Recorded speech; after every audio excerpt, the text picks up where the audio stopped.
2019년 새해를 맞아 준비한 DIY 자기소개서 특집 두 번째 시간입니다. 이번에도 저희와 함께 해주실 든든한 지원군 소개하겠습니다. 권혁준 경제평론가 그리고 강민혁 취업 컨설턴트 모셨습니다. 안녕하세요. 네, 안녕하십니까. 권혁준입니다. 안녕하십니까. 강민혁입니다.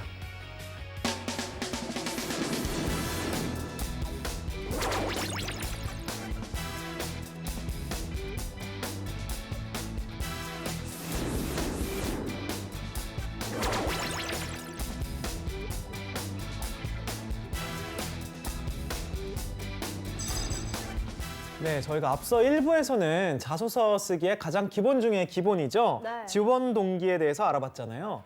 이번에는 또 어떤 항목을 준비했는지 한번 알아보도록 하겠습니다. 자소서 쓰기 두 번째 키워드, 너를 보여줘. 이번에는 장단점. 나의 장단점 네. 항목입니다. 사실 저는 개인적으로 이 항목이 가장 할 말이 없는 항목인 것 같습니다. 그러게요. 왜냐하면 뭐 장단점을 쓰라고 하는 게 굉장히 뻔한 대답이 나올 수밖에 없는 거잖아요. 네. 그렇죠. 이게 취준생들도 마찬가지인데요. 또 이게 서베이 조사를 했어 했더니 자기소개서 작성에서 네. 왜 어려움을 느끼냐 했을 때 이제 첫 번째가 뭐였냐면 69.9%였는데 무엇을 써야 될지 막막하다. 이게 이제 첫 번째 이유였고요. 두 네. 번째로는 쓸만한 어떤 스토리가 내가 가지고 있지 않다. 스토리가 좀 없어서 이게 한 49.3%였고 또 기타 등등으로 원래 글솜씨가 없어서 아니면은 요구하는 분량이 너무 많아서 부담스럽다. 그래서 자소서가 어렵다라고 이제 대답을 많이 했었습니다. 원래 글솜씨가 없다라는 게 굉장히 재밌네요. 근데 자소서는 장문 실력보다는 약간 뭔가 스킬 아닌가요? 맞아요. 어떻게, 강멘토님은 어떻게 생각하세요? 네, 일단 뭐 장문과 자기소개서는 굉장히 다릅니다. 그러니까 기본적으로 이 설명문을 쓰느냐, 논설문을 쓰느냐의 차이일 것 같은데요.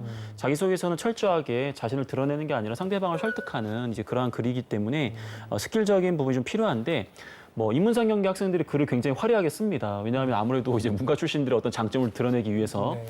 하지만 우리 이공계 학생들은 약간 초딩처럼 글을 써요. 네. 뭐 이렇게 얘기하면 100만 우리 이공계 학생들이 저를 또 이제 막 물어뜯을 것 같은데 저는 개인적으로 그 초딩 같은 글을 좋아합니다. 왜냐하면 굉장히 명확해요.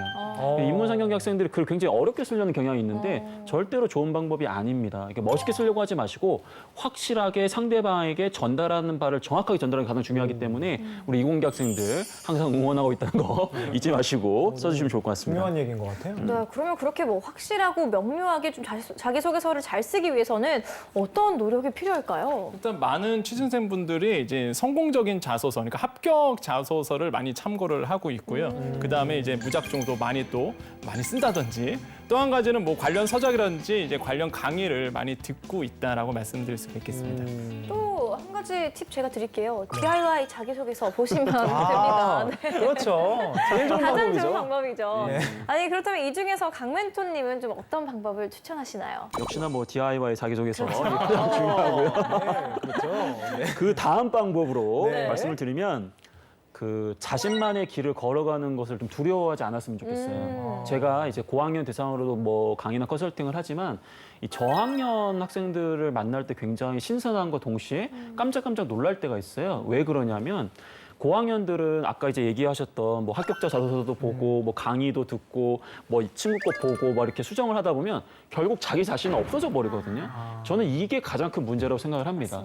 근데 우리 저학년 학생들은 생각이 없어요. 자, 이렇게 얘기하면 또 이제 또 저학년 학생들이 이제 공격당하는데 좋은 뜻으로 말씀을 드리는 거예요. 주관이 있다라는 거죠. 예, 그런 부분들을 보여주는 게 저는 가장 좋은데 거기에다가 추가적으로 이제 평가 의도에 좀 맞는 그러한 포인트만 좀 잡아주시면 좋겠다. 하지만 자기 자신의 그런 개성을 드러내는 것을 두려워하지 말아라. 예. 이것도 굉장히 중요한 얘기 같습니다. 다시 오늘의 주제로 돌아와서 얘기를 해보자면 자신의 장단점을 쓰라는 건 지원자의 어떤 점을 보기 위해서일까요?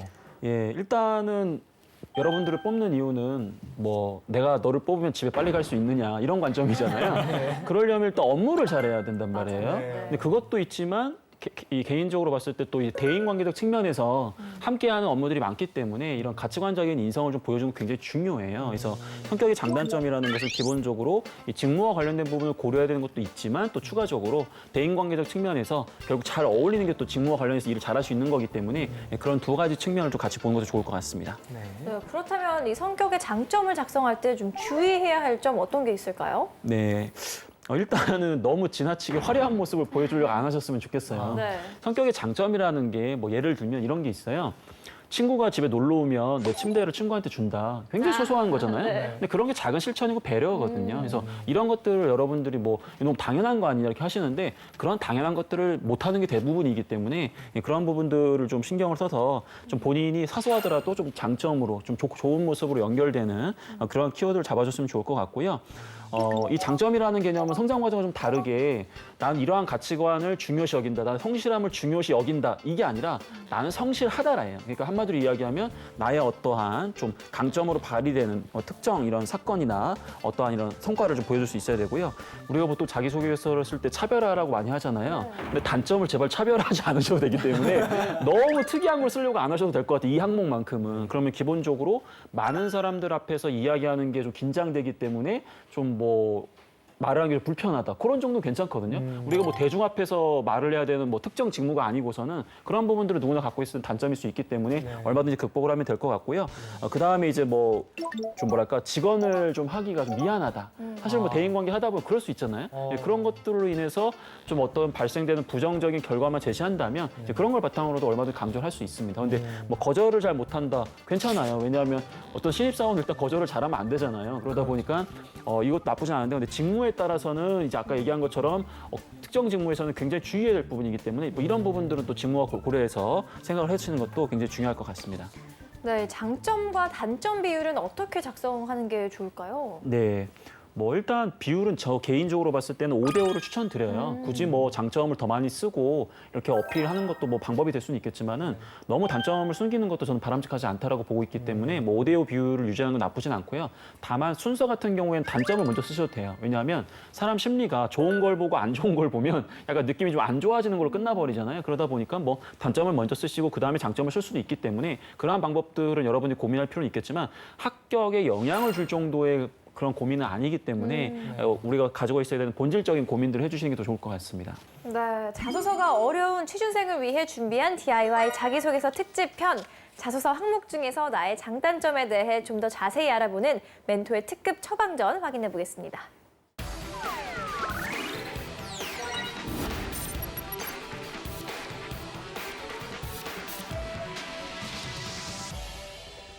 네, 제가 자소서 2개를 준비해 봤는데요. 기업은 두산전자 BG고요. 질문은 본인의 장단점과 입사 후 장점은 어떻게 활용되고 또 단점은 어떻게 보완할 수 있겠는지를 기술하세요입니다. 네, 상당히 구체적으로 장단점을 묻고 있네요. 아까 강 멘토님에서 말씀하셨던 것처럼 장단점을 직무랑 연관해서 작성하라는 것 같은데요. 그럼 자소서를 살펴보기 전에 권평론가님께서 두산전자에 대해서 간략하게 좀 소개 좀 부탁드릴게요. 네, 그 많은 그 취준생분들께서 두산전자 BG 하면은 잘 모르시는 분들이 꽤나 많은 것 같습니다. 사실 그래서 두산전자 BG를 봤을 때 두산의 이제 모그룹을 봐야 되겠죠. 왜 그러냐면 두산 같은 경우에는요 지주사 역할도 하지만은 바로 그 사업 자체도 이제 영위하고 있는데요. 그 사업 자체 영위하는 부분이 바로 전자 BG다. 그러니까 비즈니스 그룹이다라고 볼 수가 있겠습니다. 그래서 두산전자는 두산중공업 등 23개의 계열사를 가지고 있는 바로 두산그룹의 모그룹이다라고 우리가 정의할 수 있겠고요. 그 안에 이제는 동시에 사업하고 있는 게 바로 전자 BG, 모터럴 BG, 산업차량 BG, 그다음에 전도통신 BU 이렇게 해서 자체 사업을 영위하고 있습니다. 그렇기 때문에 우리가 전자 BG를 봤을 때 모기업인 이제 두산을 좀 바라볼 수밖에 없는 것이고요. 그렇기 때문에 기업 분석도 바로 물론 전자 BG도 알아야 되겠지만 두산이 어떤 일을 하고 있고 어떤 기업의 가치가 있는지도 함께 알아주신 것이 굉장히 큰 도움이 되겠다라고 말씀을 드리겠습니다. 특히 저는 본다면요, 이제 산업의 어떤 비율을 좀 봐야 되는데 먼저 두산이라는 모그룹이 있다면 그 안에 있는 사업들의 지금 매출 구조라든지 기본적으로 어느 정도의 포지션이 돼 있는지 포트폴리오가 뭔지를 보셔야 되는데 두산전자 같은 경우에는 총 두산에서 4.8%의 매출을 기록하고 있습니다. 굉장히 뭐 전체로 100% 본다면 작은 비율이지만 그렇지만은 또 금액으로 보면 작지 않은 비율입니다.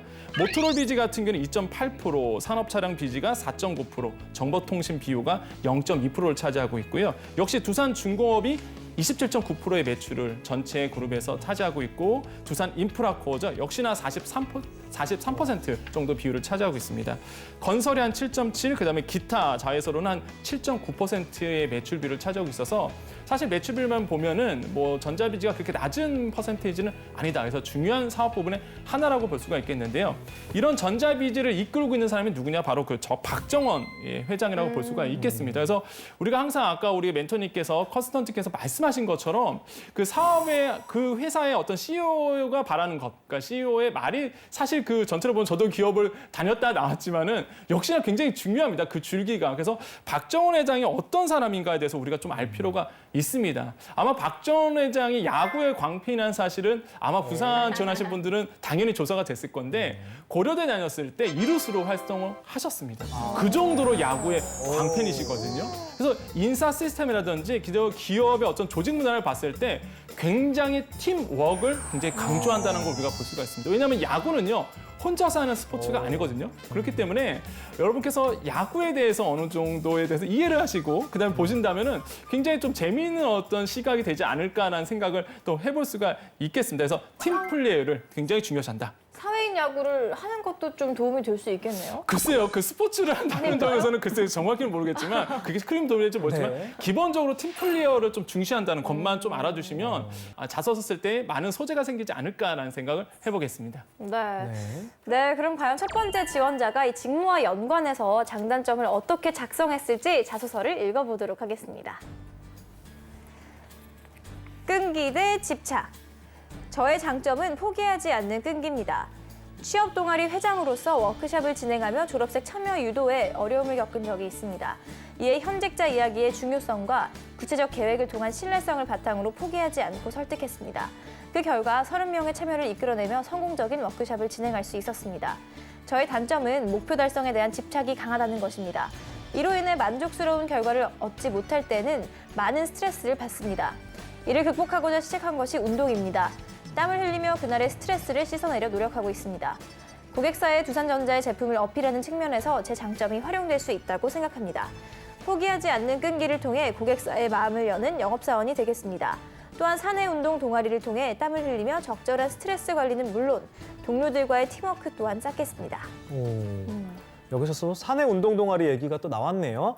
근데 이번 지원자는 단점은 적지 않은 것 같아요. 그래서 이렇게 장점만 적어도 되는 건가요, 멘토님? 예.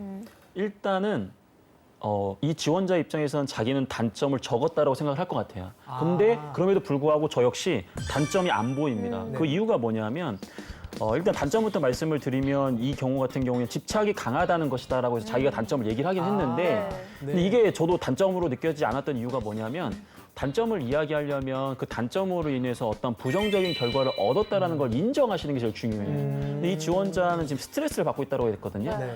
절대로 자기소개서에 작성하면 좋지 않은 단어 중에 하나가 스트레스입니다. 근데 이 지원자는 지금 집착이 강하다 보니까 어떤 일에 대한 부정적 결과를 얻었고 그걸 어떻게 극복하면서 개선하고 있다 이렇게 써야 되는데 스트레스를 받는다라는 거 누구나 스트레스 받거든요. 이게 단점이 될 수는 없어요. 그렇기 때문에 아까 얘기하셨던 것처럼 단점이 아닌 것처럼 보였던 겁니다. 그래서 이거는 단점을 좀 인정하고 그거를 좀 명확하게 개선하는 의지를 보여줬어야 되는데 이제 그런 부분들을 안 보여줬기 때문에 좀 주의해야 될 점인 것 같고요.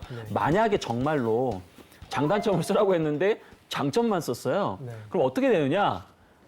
그래도 합격하는 경우가 있습니다. 예, 그래도. 하지만 그럼에도 불구하고 여러분들은 반드시 자기소개서에 요구하는 모든 것들을 충족을 시켜줘야 돼요. 왜 그러냐면 조직 생활을 하다 보면 내가 뭔가를 시켰잖아요. 근데 꼭 그거 다 안 하는 애들이 있어요. 그럼 굉장히 피곤하잖아요. 그러면 이거 갖고 분명히 또 면접에서 우리 지원자가 왜 단점을 작성하지 않았는지 또 단점만 물어볼 수도 있어요. 그렇기 때문에 가급적이면 충족하는 그런 조건들은 다 충족을 시켜주시는 게 가장 중요할 것 같습니다. 네, 여기 지금 일단 스트레스라는 단어가 3번이 나왔거든요. 그러네요. 아무튼 그럼 뭐 첫 번째 지원자의 장단점 항목에 대한 평가 부탁드리겠습니다. 네, 일단 끈기라는 키워드는 나쁘지 않아요. 이 지원자가 아마 이제 뭐 영업이라든지 기술 영업에 지원하는 거기 때문에 네. 이 목표 달성을 위해서 강한 어떠한 끈기를 발휘하는 것은 아마 직무적인 부분을 고려한 것 같습니다. 하지만 아쉬운 부분은 현직자 이야기의 중요성과 구체적 계획을 통한 신뢰성을 바탕으로 포기하지 않고 설득했다. 이걸 딱 들으면 야, 이 친구의 끈기가 장난이 아니구나. 이게 보이느냐? 그렇지 않거든요. 그러면 이 끈기라는 것을 증명하기 위해서는 내가 어떤 짓까지 하면서 예를 들면 내가 가장 싫어하는 사람들한테까지 가가지고 아쉬운 이야기를 할 정도로 약간 이런 느낌이 들어야 돼요. 근데 이것만 봤을 때는 그 요약을 한 건 맞지만 이 끈기에 대한 정도가 어느 정도인지에 대한 부분이 명확하지가 않고 그리고 이걸 바탕으로 우리 지원자가 입사 후에 뭐 두산전자의 제품을 어필하는 측면에 제 장점이 활용될 수 있다 이렇게만 얘기하셨는데 뭐 이 고객의 마음을 열겠다 이건 제가 봤을 때 뭐 틀린 말은 아닌데 예를 들면 이건 기술 영업이란 말이에요. 기술 영업은 대부분 B2B로 진행이 된단 말이에요. B2B는 이제 말 그대로 단기로 끝나는 게 아니라 중장기적 관계를 계속 유지하면서 신규 영업을 하든지 기존 영업을 확대해야 되는 개념이 있는데 그런 부분들에 대한 고려 없이 그냥 한마디로 얘기해서 고객의 마음을 열겠습니다. 제가 얘기했을 때는 약간 영업적 측면에 대한 어떤 깊은 고민이 들어간 것 같지 않아서 그 부분도 좀 아쉽고요. 그리고 아까 얘기했던 스트레스라는 걸 이야기하다 보면 면접 때 어떤 공격을 받게 되냐면 그럼 스트레스는 어떤 상황에서 받느냐 집착할 때 최근에 어떤 거 집착했느냐 이런 걸 집착했느냐 그럼 그때 어떻게 풀었냐 운동으로 풀었냐 그래? 그럼 입사하게 되면 시간이 없어서 운동을 못 할 텐데 그거 스트레스 어떻게 풀 거냐 스트레스를 받겠네요. 그렇죠. 계속해서 이 질문을 통해 가지고 계속해서 스트레스 얘기만 나오는 거예요. 그러면 이거에 대한 답변을 잘한다고 하더라도 다 본전인 이야기이기 때문에 면접 시간은 이미 흘러가고 있어요. 이 면접의 질문에도 우리 지원자에게 유리한 질문이 있고 도움이 안 되는 질문들이 있는데 이 소재는 우리 지원자가 아무리 답변을 잘해도 이거는 도움이 되는 답변이 아니기 때문에 이건 의미 있는 그런 자기소개서로 보기가 좀 어렵습니다. 네, 알겠습니다. 네, 그럼 두 번째 자소서도 확인해 본 뒤에요. 계속해서 이야기 나눠보도록 하겠습니다. 자신감과 자만심, 그 차이. 작년 8월 SKT 대한민국 행복인사이트에서 도전상을 수상하며 느꼈던 저의 장점은 역시나 자신감이었습니다. 다양한 사람들과 했던 경험들은 물론이고 언변, 스토리텔링과 같은 기술들은 저를 한층 더 열정적으로 끌어올려 주었습니다. 이는 회사에서도 패기 있는 사원의 모습을 보여주리라 생각합니다. 처음에는 프레젠테이션만 잘하면 된다고 생각했으나 최종 10인을 결정할 때 온라인 국민투표가 반영되었기 때문에 이것은 큰 오산이었습니다. 여기서 자만심이라는 치명적인 단점이 드러났습니다. 거절이라는 단어는 생각지도 않았던 터라 사람을 알아가는 것만이 아니라 진심으로 대할 필요가 있다는 사실을 여실히 깨달을 수 있었습니다. 개인적인 만남과 지속적인 연락을 통해 진심을 보여주었고 너나 할 것 없이 지인 모두는 흔쾌히 도움을 주었습니다. 결과적으로 온라인 투표에서 1위로 결선에 오를 수 있었습니다. 네. 두 번째 지원자는 자신의 단점을 깨닫고 장점으로 좀 극복할 수 있었던 그 과정에 대해서 서술을 했는데요. 네. 강 멘토님, 이번 자소서는 어떻게 평가하시나요?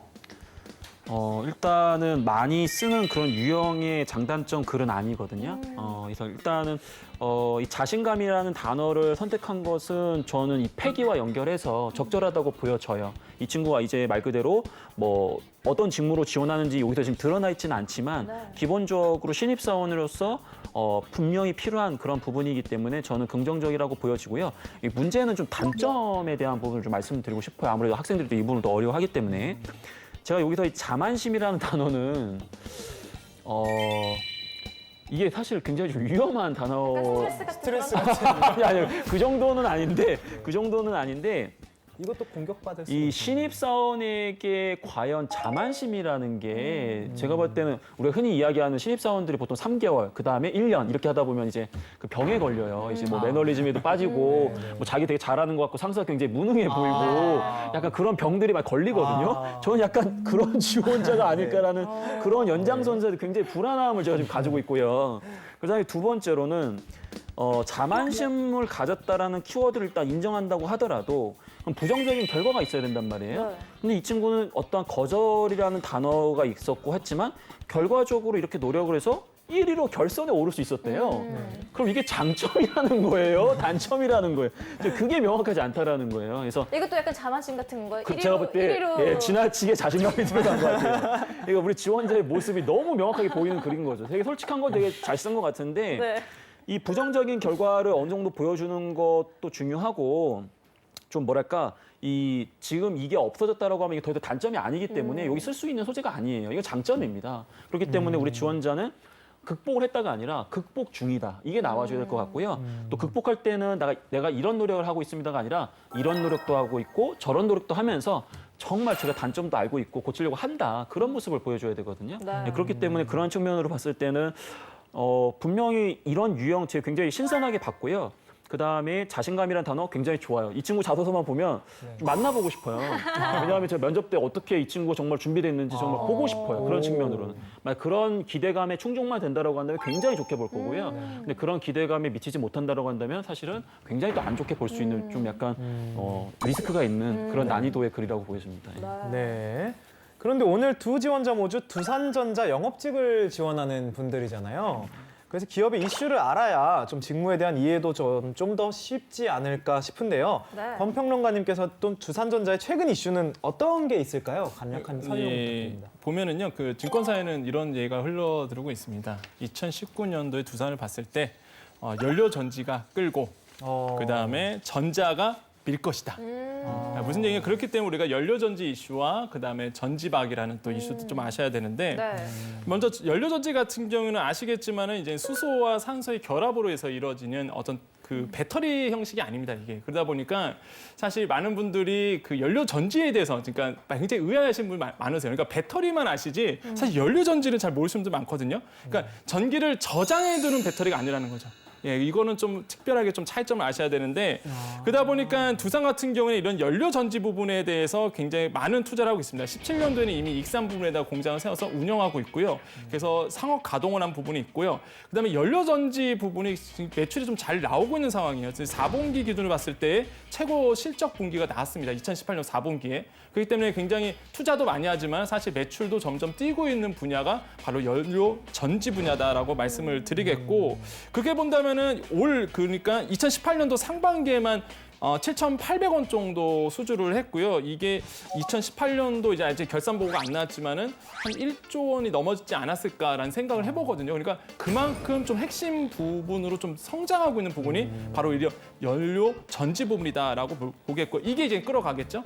그다음에 이제 미는 부분이 뭐냐면은 바로 전지박 분야입니다. 이제 전지박이 이제는 말 그대로 두산 전자 비지 하는 건데 19년도 그러니까 올해의 2차 전전 전지박을 봤을 때 어떤 이슈가 있냐면 첫 번째가 뭐냐면은 이제 헝가리에서 연 1만 톤이 쏟아져 나온다는 거. 그러니까 기본적으로 2019년 말에 분명히 완공이 돼서 나올 거거든요.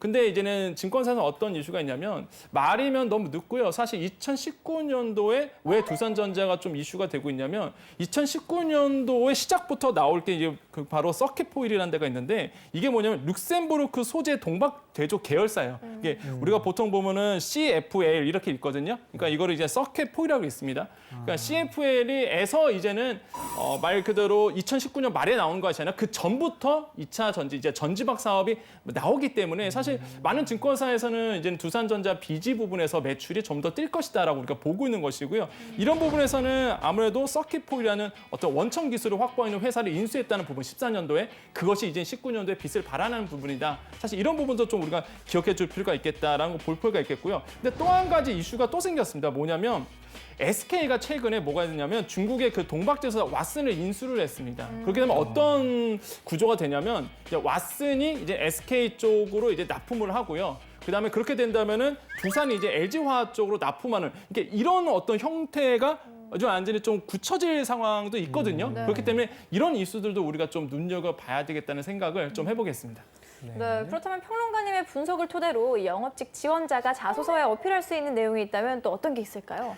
이제 두 가지 사업 포트폴리오를 이야기를 주셨던 것 같아요. 이제 동박 격증판에 대한 기존 사업 모델과 신규 사업 모델이라고 할 수 있는 전지박에 대한 부분인데 아무래도 아직까지 뭐 기존의 이제 사업 부분이 매출적인 측면에서는 굉장히 월등히 많다 보니까 네. 기술 영업을 한다는 측면에서 그 매출 유지를 위한 노력을 해야 되는 건 맞지만 아까 이제 얘기했던 이 전지박에 대한 부분에 대해서 기술 영업이라고 하는 건 어떻게 보면 연구개발자보다 그 제품에 대한 이해도가 있어야 되거든요. 왜 안 그러면 현장에 가가지고 그런 이제 말 그대로 고객사의 사람들을 설득하기 굉장히 어려워요. 그러다 보니까 그 전지박에 대한 부분 같은 경우에는 우리 지원자 특히 이제 이공개가 아니라고 하더라도 본인이 이제 해당 부분에 대한 어떤 이해도를 쌓아가는 노력을 바탕으로 실제 현장에서 뭐 예를 든다면 뭐 자존심은 버릴 수 있어도 자부심을 버리지 않고 일을 할 수 있는 영업 담당자로서 그 제품에 대한 어떠한 좀 뭐랄까 자신감을 갖고 영업을 하겠다. 그러기 자신감을 얻기 위해서는 그 제품에 대한 이해도가 중요하기 때문에 어떤 노력을 좀 하겠다. 뭐 이런 관점으로 해서 연결하시는 것도 좋은 방법이실 것 같아요. 네.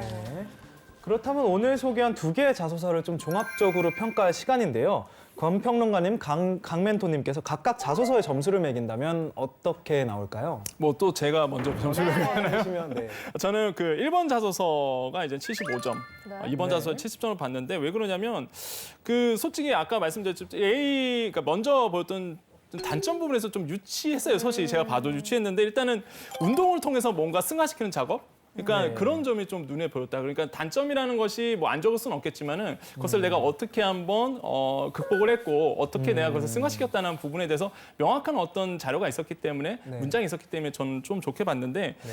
두 번째 자소서 같은 경우에는 뭐 문장 자체가 좀 스토리가 좀 난해하다라는 생각을 많이 해봤거든요. 아까도 말씀드렸지만 우리 멘토님께서 말한 것처럼 뭐랄까요, 정말 아까 뭐 자부심이 너무 넘친다. 그런 것도 저도 좀 너무 느낌이 받았어요. 차분했다. 예, 그래서 스토리가 좀 난해하다, 어렵다라는 생각을 많이 해봤습니다. 저도 좀 난해한 느낌이 조금 있었던 것 같아요. 네. 그렇다면 강 멘토님 어떻게 평가하시나요?